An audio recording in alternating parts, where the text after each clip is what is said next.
Donald Trump was my friend before the riot, and I'm trying to keep a relationship with him after the riot. Just admit this. In American politics, where every move is scrutinized and every statement dissected, few have been as consistently enigmatic as Senator Lindsey Graham. Known for his unwavering loyalty to the Republican Party and his colorful rhetoric, Graham has long been a fixture in the political spotlight. Yet, beneath the surface of his well-publicized career and public persona lies a tapestry of secrets and untold stories that have remained hidden from the public eye, until now. Let's discover the facts about Lindsey Graham. The future senator's life was irrevocably changed when he was still a young man, faced with the immense challenge of caring for his younger sister Darlene after the untimely deaths of their parents.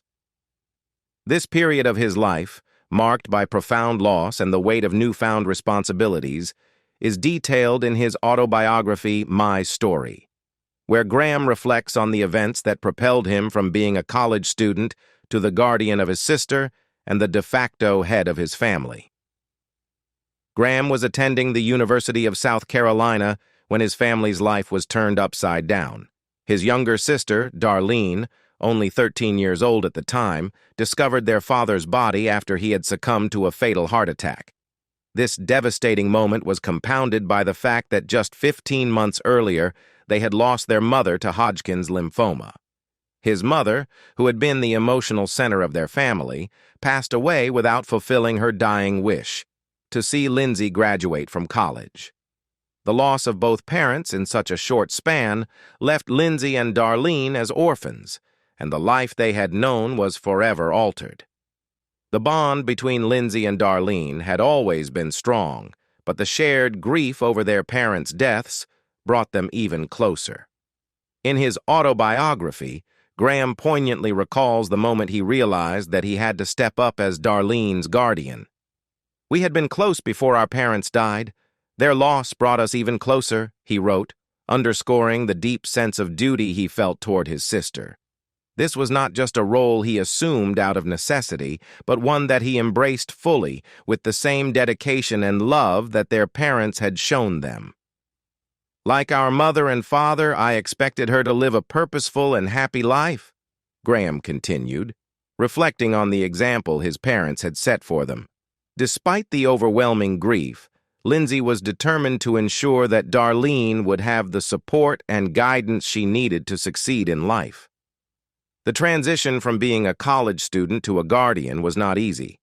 Graham would return home from college every weekend to care for Darlene and help run the family's liquor store alongside their uncle. This was a period of immense strain, emotionally, financially, and logistically. Graham was suddenly juggling his education, his responsibilities at home, and the grief that still lingered after his parents' deaths. The store, once a symbol of their family's hard work and stability, became a burden as they struggled to keep it afloat amidst their personal turmoil. Despite their best efforts, they eventually ran out of money, further compounding the challenges they faced. Through it all, Lindsey Graham's commitment to his sister never wavered. He took on the role of parent with a sense of determination and love that Darlene would later recount with deep gratitude. In a 2015 interview with the New York Times, Darlene described how Lindsey had seamlessly stepped into the role of her guardian. "Lindsey was always my parent," she said, reflecting on how natural it had been for her brother to take on this responsibility.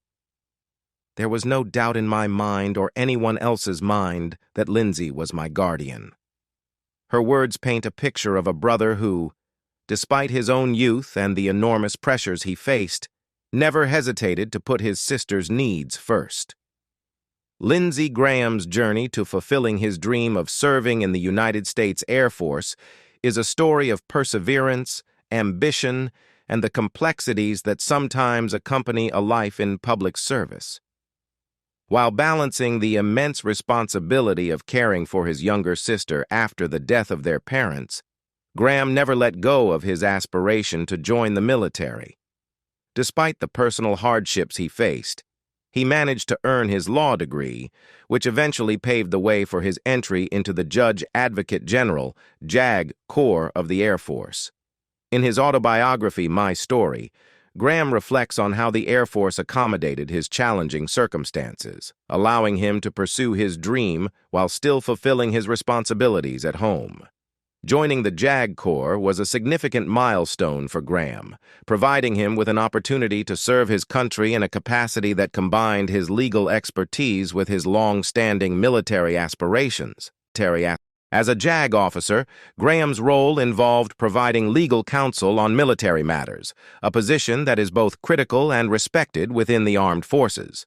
His duties likely included everything from advising on military law to representing service members in legal proceedings, a role that allowed him to contribute to the military while utilizing his legal training. However, Graham's military career has been a subject of controversy and confusion over the years. One of the most significant points of contention has been the way his service has been portrayed, both by himself and in various media outlets. In 1998, his official website described him as an Operation Desert Shield and Desert Storm veteran, a statement that sparked significant criticism and scrutiny. This claim suggested that Graham had served in active combat during the Gulf War, which was not the case. In reality, Graham's service during that period did not involve direct combat or deployment to the Gulf War theater, a fact that was later clarified in an article by The Hill, which debunked the notion that he had ever been near the conflict. The controversy surrounding this claim led to a public backlash, with some accusing Graham of embellishing his military record to bolster his political credentials. In response, Graham defended himself, stating, "I have not told anybody I'm a combatant. I'm not a war hero and never said I was. I never intended to lie. If I have lied about my military record, I'm not fit to serve in Congress." This statement reflects Graham's attempt to distance himself from the accusations of deceit, emphasizing that any misrepresentation was unintentional. However, the controversy lingered, raising questions about the accuracy of his military biography and the way his service was being presented to the public. Further complicating Graham's military record was the claim in his official biography that he had served as the senior instructor at an Alabama Air Force base. In 2015, The Washington Post reported that Graham never actually held that title, calling into question the veracity of the information in his official biography. This report added another layer of complexity to Graham's military narrative, leading to further scrutiny of how his service was being portrayed. The Washington Post also raised questions about the actual number of hours Graham served, suggesting that the details of his military service might not align with the more heroic image that had been presented. Lindsey Graham's rise to national prominence is closely linked with the high-stakes political drama of Bill Clinton's presidency and the subsequent impeachment trial. As a freshman congressman during a tumultuous period in American politics, Graham found himself thrust into the limelight as one of the House impeachment managers during the impeachment proceedings against President Clinton. This role was pivotal, as it required him to present the legal case against Clinton, arguing for his removal from office. The impeachment trial was a defining moment in Graham's political career. Tasked with articulating the case for impeachment, he was deeply involved in the legal and procedural aspects of the process. According to CBS, the impeachment managers were responsible for laying out the case against Clinton, who was charged with perjury and obstruction of justice in relation to his extramarital affair with Monica Lewinsky. Graham's role was not just as a participant, but as a key figure in the debate over whether the president's actions constituted grounds for removal from office. Despite his prominent role in the impeachment process, Graham's stance on the proceedings reflected a more nuanced and moderate perspective at times. As noted by The Washington Post, he made headlines by voting against one of the articles of impeachment, specifically the charge of perjury. This decision was significant because it illustrated his willingness to diverge from party lines and reflect critically on the nature of the charges against Clinton. Graham's questioning of the scandal's treatment further demonstrated his complex position. He famously asked, "Is this Watergate or Peyton Place?" A rhetorical question that captured his frustration with the sensationalism and media frenzy surrounding the scandal. This remark suggested his concern that the impeachment proceedings were being handled with a degree of theatricality that overshadowed their serious nature. In a 2020 resurfacing of a video clip, CNN highlighted Graham's earlier arguments during the impeachment trial. In the footage, Graham argued that President Clinton should be removed from office based on the concept of high crimes and misdemeanors. His interpretation of what constituted a high crime was somewhat unconventional. Graham argued that the term could apply to situations where someone in a position of power harms individuals of lesser means, even if such actions did not constitute a specific criminal act. He suggested that abuse of power, where an official uses their office in a way that causes harm, could be considered a high crime. This view expanded the traditional understanding of impeachment criteria, suggesting that the abuse of power alone could warrant removal from office. Graham's comments reflected his belief that impeachment was not solely about criminal conduct, but also about the broader implications of a leader's actions on the public and the integrity of the office. Lindsey Graham's political career has been significantly shaped by his relationships with key figures in the Republican Party, particularly his long-standing alliance with Senator John McCain. Their friendship, which began in the aftermath of Bill Clinton's impeachment trial, was marked by a deep mutual respect and collaboration on various policy issues. However, the dynamics of this relationship underwent a dramatic shift with the rise of Donald Trump, revealing the complexities and challenges of navigating political loyalties in a rapidly changing landscape. Graham's admiration for McCain began when McCain extended an invitation to him to visit his family ranch in Sedona after the Clinton impeachment trial. This gesture was not just a friendly overture, but the start of a significant political and personal relationship. As New York Magazine reported, McCain's influence on Graham was profound, with Graham admiring McCain's storied career and principled stance on various issues. The friendship was characterized by Graham's deep respect for McCain's service and political acumen. Fellow Republican Senator Steve Largent described Graham's admiration as a man crush, highlighting how Graham was impressed by McCain's leadership and achievements.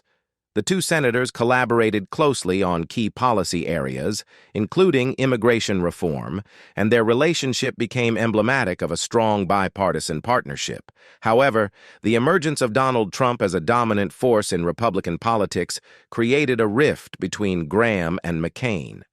The shift began in 2015 when Trump, then a presidential candidate, made disparaging comments about McCain's military service. Trump infamously stated, "He's not a war hero. He was a war hero because he was captured. I like people who weren't captured." This remark was deeply offensive to many, particularly those who held McCain's military service in high regard. McCain, a former Navy pilot who endured years of torture as a prisoner of war in Vietnam, found Trump's comments unacceptable, and this incident strained his relationship with Trump. Despite the controversy, Graham's relationship with Trump evolved in a way that diverged sharply from his friendship with McCain. Initially, Graham was cautious about aligning himself with Trump, but as Trump's presidency progressed, Graham began to support many of Trump's policies and decisions. This shift was particularly evident during the contentious debate over Obamacare. In 2018, Graham sided with Trump against McCain's principled opposition to the repeal of the Affordable Care Act, demonstrating a clear alignment with the new president's agenda. This decision not only underscored the political realignment occurring within the Republican Party, but also highlighted the complexities of Graham's shifting allegiances. The complexity of Graham's position was further illustrated by his actions surrounding McCain's death in 2018. When McCain passed away from brain cancer, Graham delivered a heartfelt and emotional eulogy, honoring his friend's legacy and contributions. The eulogy, covered extensively by CNN, was a poignant tribute to their friendship and McCain's impact on both Graham's personal life and political career.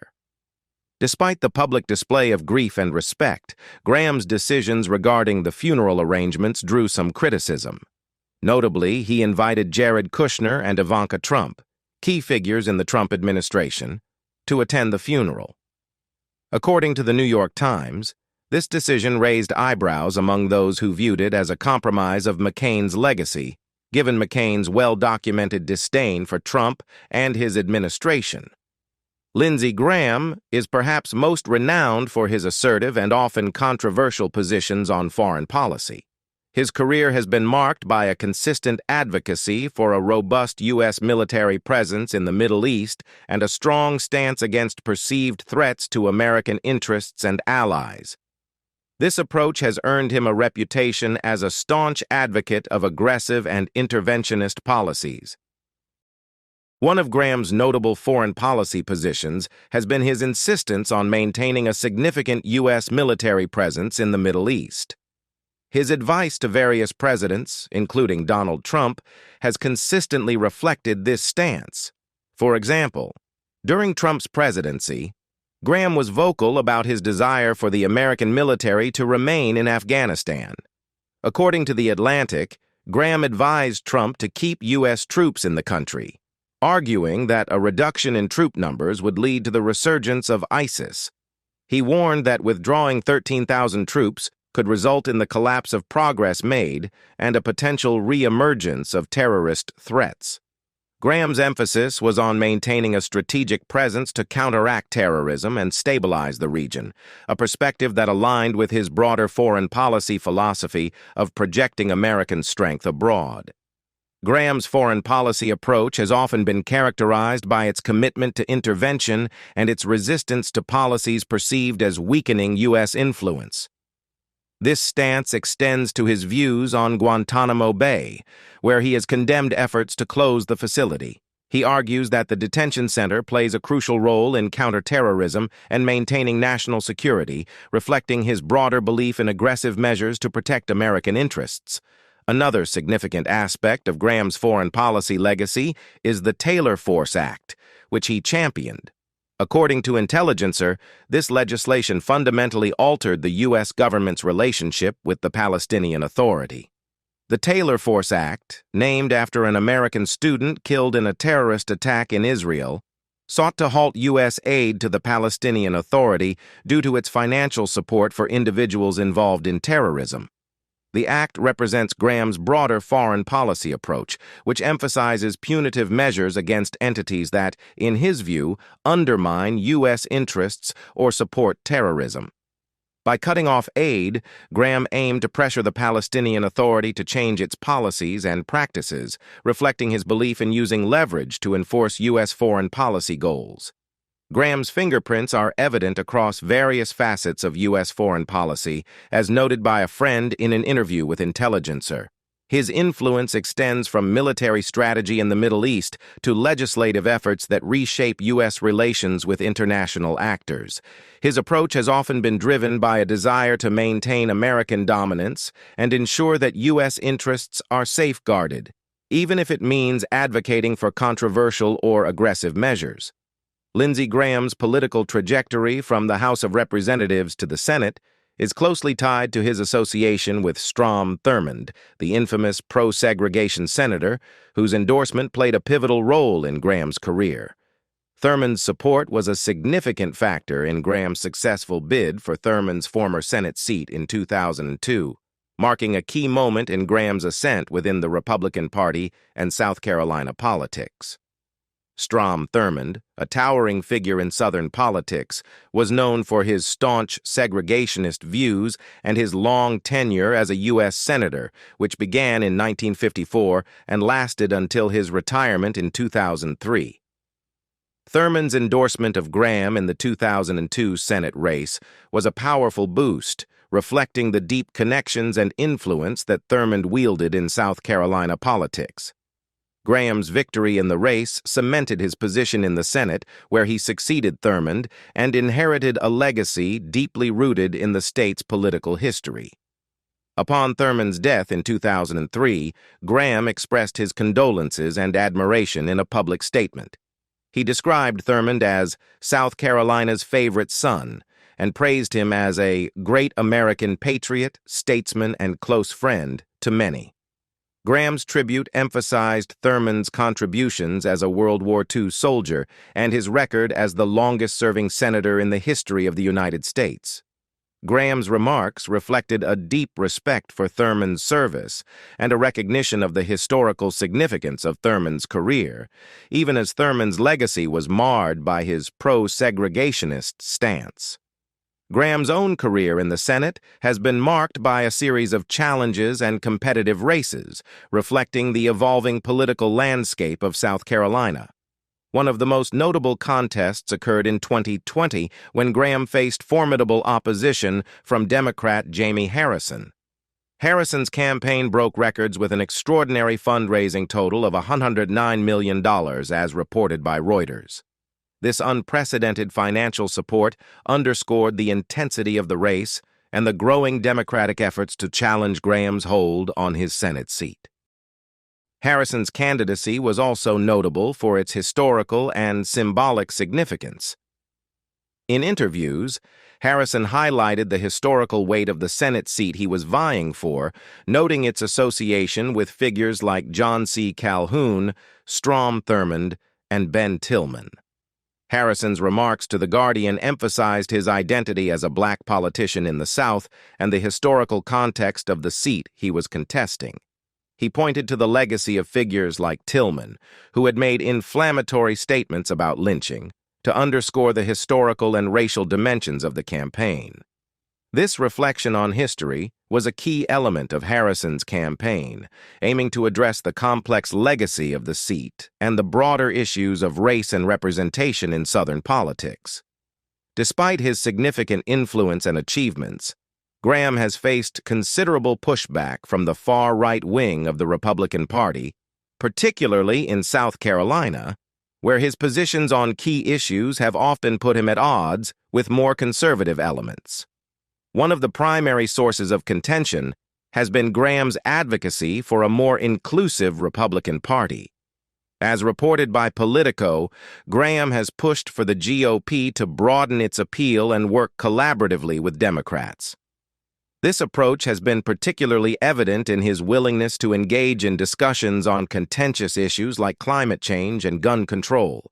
For example, Graham's willingness to compromise on climate change has drawn criticism from far-right conservatives who see such positions as a betrayal of core Republican values. Similarly, his openness to discussing gun restrictions has been viewed as anathema to the traditional Republican stance on Second Amendment rights. Graham's advocacy for inclusivity is rooted in his belief that the GOP needs to evolve in order to remain relevant and effective. He argued that building a party around universal agreement would limit its growth and transform it into a mere club. His vision for the Republican Party was one that could attract a broader range of voters and adapt to changing political landscapes, rather than sticking rigidly to traditional positions that might alienate potential supporters. This stance has not been universally accepted within the GOP, particularly among the far-right factions that dominate South Carolina's political scene. These conservative factions have often viewed Graham's positions as a form of political apostasy, leading to significant friction between him and the more extreme elements of his party. Despite this, Graham's ability to navigate these challenges has been a testament to his political resilience and strategic acumen. In the run-up to the 2014 midterm elections, Graham faced intense scrutiny from these far-right conservatives. His willingness to engage in bipartisan discussions and seek common ground on divisive issues was seen by some as a departure from the party's more combative approach. Graham, however, defended his approach by emphasizing the need for pragmatic solutions and a focus on problem-solving over ideological purity. He expressed frustration with the state of Washington politics, characterizing it as a place where people are more focused on shouting than on fixing problems. His efforts to address these issues, he argued, were driven by a desire to enact meaningful reforms rather than simply maintaining partisan positions. Lindsey Graham's relationship with Donald Trump has been one of the most dynamic and scrutinized aspects of his political career, marked by a dramatic transformation from outspoken critic to fervent supporter. This evolution has not only been a subject of political analysis, but also a point of contention and accusation of hypocrisy. In the lead-up to the 2016 presidential election, Graham was vocally critical of Trump. His disdain for the reality TV star-turned-politician was evident in his public statements and media appearances. Graham did not mince words when he described Trump. According to The Hill, Trump disparaged Graham by calling him one of the dumbest human beings he's ever seen and labeling him a nut job. This name-calling was indicative of the acrimonious relationship between the two figures at the time. In response, Graham was equally harsh in his critique. Appearing on CNN, he condemned Trump as a race-baiting, xenophobic, religious bigot, and expressed strong disapproval of Trump's proposed Muslim ban. Graham's criticism reflected broader concerns within the Republican Party about Trump's divisive rhetoric and controversial policy proposals. His stance on these issues positioned him as a prominent voice against Trump's candidacy and platform. However, the relationship between Graham and Trump underwent a notable shift once Trump secured the presidency. The turning point came when Graham and Trump met to discuss foreign policy, a pivotal moment that, according to Graham, marked the beginning of a new phase in their relationship. In an interview with the New York Times, Graham recounted how their interactions during this period transformed his perception of Trump. He described a significant change in their dynamic, highlighting how their discussions about policy and their shared interests in certain areas laid the groundwork for a burgeoning friendship. This newfound alignment with Trump had significant implications for Graham's political stance and public image. As Trump's presidency progressed, Graham became one of his staunchest allies in the Senate, supporting many of Trump's policies and defending him against critics. This shift in loyalty, however, was not without its controversies and challenges. In 2020, Graham found himself embroiled in a scandal involving the 2020 presidential election. It was reported that Graham had made calls to election officials in Georgia, allegedly inquiring about how they might influence the ballot counting process. According to Reuters, this incident was part of a broader investigation into how Trump and his allies spread misinformation and attempted to contest the election results. Lindsey Graham's financial status and fundraising efforts became a focal point during his highly competitive 2020 Senate race against Democrat Jaime Harrison.